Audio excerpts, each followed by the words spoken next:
Hello everybody, welcome back to the channel. I have an amazing video for you guys today. Here is an article from Bloomberg.com that you guys are going to absolutely love. Now, we'll have a link to this article down in the description below. And here is the title of the article: Home inventory soars at record rate with US buyers pulling back. The slowdown in demand means more properties are being left on the market. That should give buyers some negotiating power. Now, like I've said in previous videos, we have now transitioned from a seller's market to a buyer's market.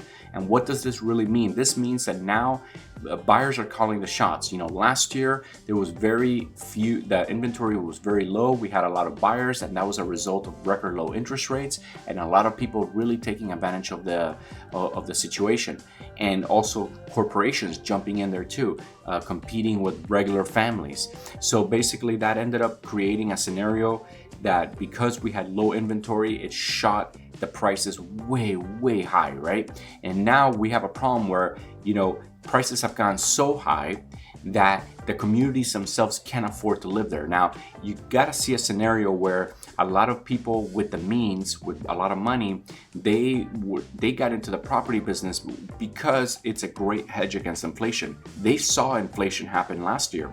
They saw inflation coming last year, and they needed to put their money somewhere else.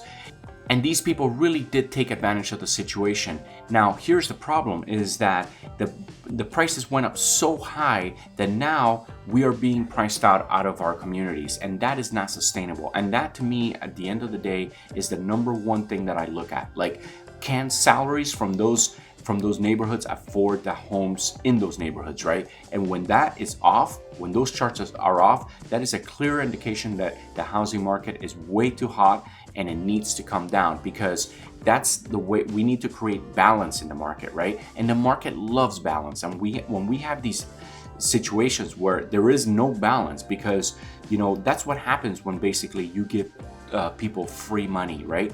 Is you have people basically spend it, right? That's what they do. And it raises the prices of everything, right? When we go back to 08, why did we have 08 as a crash?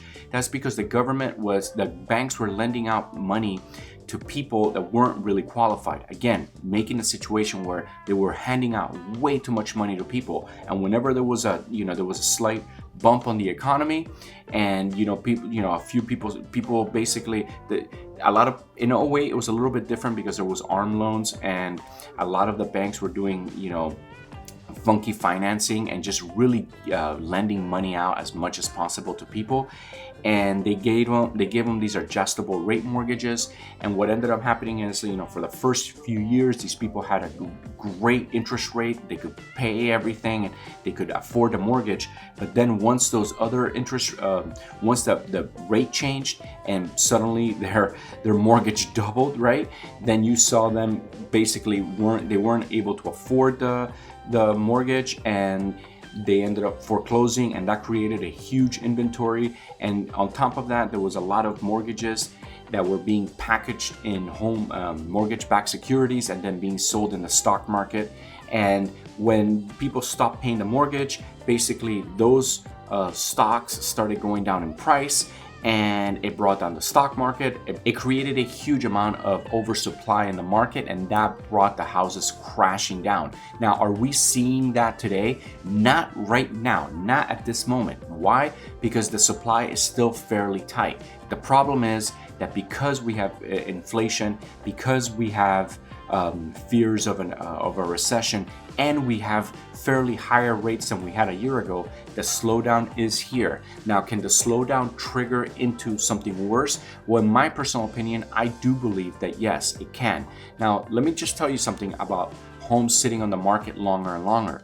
Now, remember, if you have a really nice house and you want to sell that nice house, you are probably going to sell it, and you're probably going to get a decent price for it. But if you got a fixer-upper, those fixer-uppers are the ones that are going to sit on the market, just lowering the market month after month. Because at one point, if someone really wants to get rid of that house, that fixer-upper, and they leave it on the market, for 2-3 months, still trying to get that big payout, suddenly nobody's buying, and you leave it on the market 6 months, somebody comes in with a super low ball offer, you sell, Well, guess what? You just brought the whole value of the entire neighborhood down with it. So even the expensive homes, the nice homes that we're selling at a high price, those will also fall. So when you see this, guys, when you see it's homes sitting in the market longer and longer and longer, you see buyers becoming more and more picky.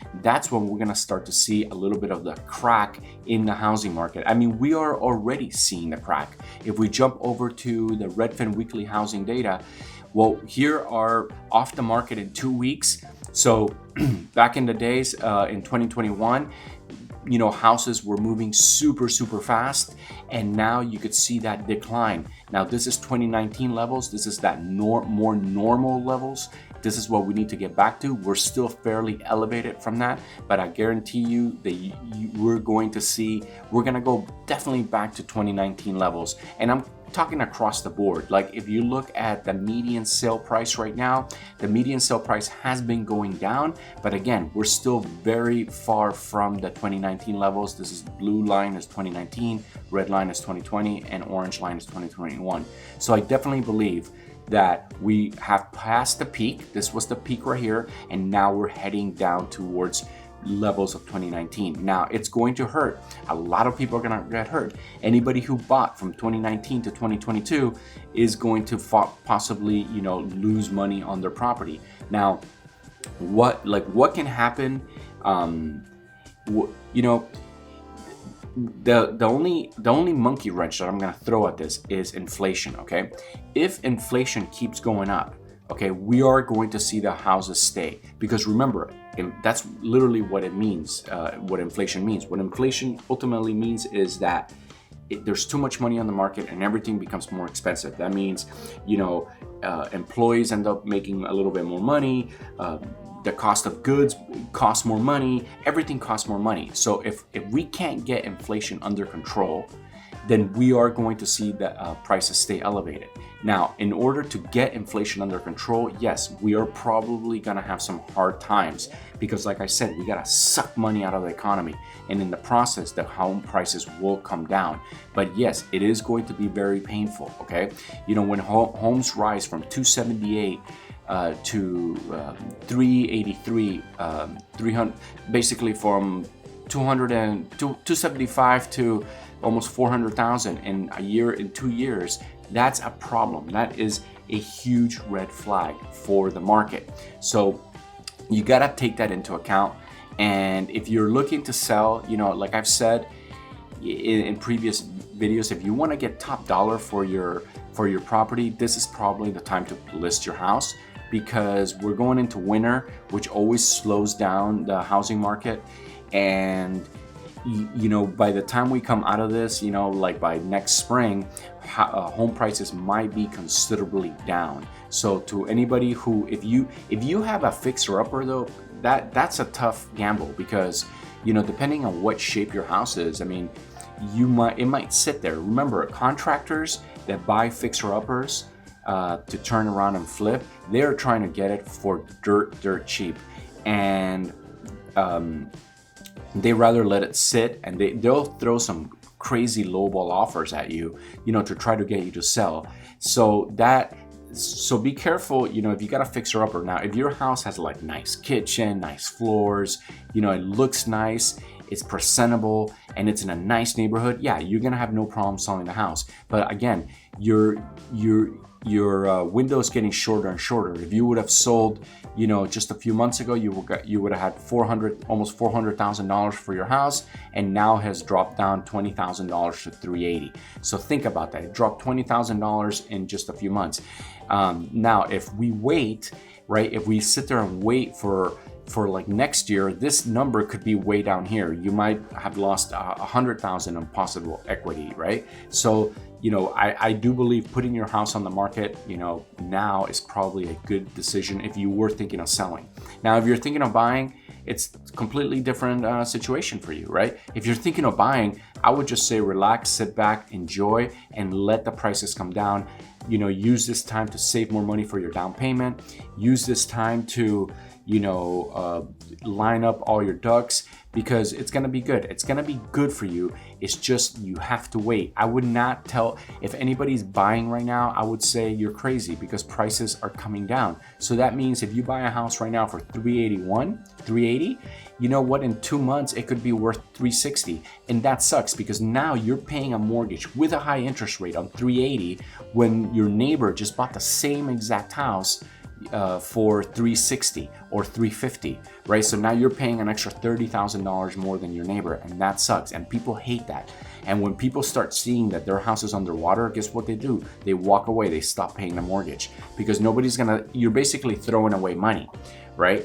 That's the problem with when you buy high. You see, unlike the stock market where, you know, sometimes you buy high, well, you bought that one-time purchase, you bought, you know, that 100 shares of whatever company at the top of the market, and the market crashes, well, you still hold those 100 shares, right? So you just leave them. But with the mortgage, it's a little bit different. Why? Because you got to keep paying that monthly the monthly mortgage. So now every time you got to write that check, you know that your neighbor who just bought a house, you know, recently, you know that they're still paying less than what you're paying, and that pisses people off, right? So be careful buying right now, unless you don't care, unless you, that at the end of the day is unless you don't care. But to me, I mean, it's always good to get into a house, but if you could wait like, you know, 6 months, a year, and get this price way down, then that's better, right? So that's just something to think about. But remember, it's all based on how the economy is doing and what inflation is doing. So keep your eye out on inflation, because inflation might keep the prices elevated longer than usual.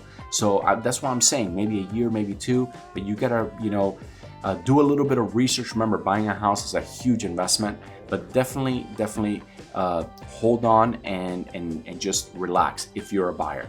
Now, I want to just say, I want to finish up this video. I hope you enjoyed it. I want to say a huge thank you to everybody who's been supporting my channel and watching my videos, commenting and liking my videos. You guys are really amazing. If this is your first time watching my videos and you enjoy the way I talk, the way I analyze the housing market, please don't forget to smash that subscribe button and go ahead and like and leave a comment. Thank you guys so much for watching. I love you guys, and I'll see you on the next video.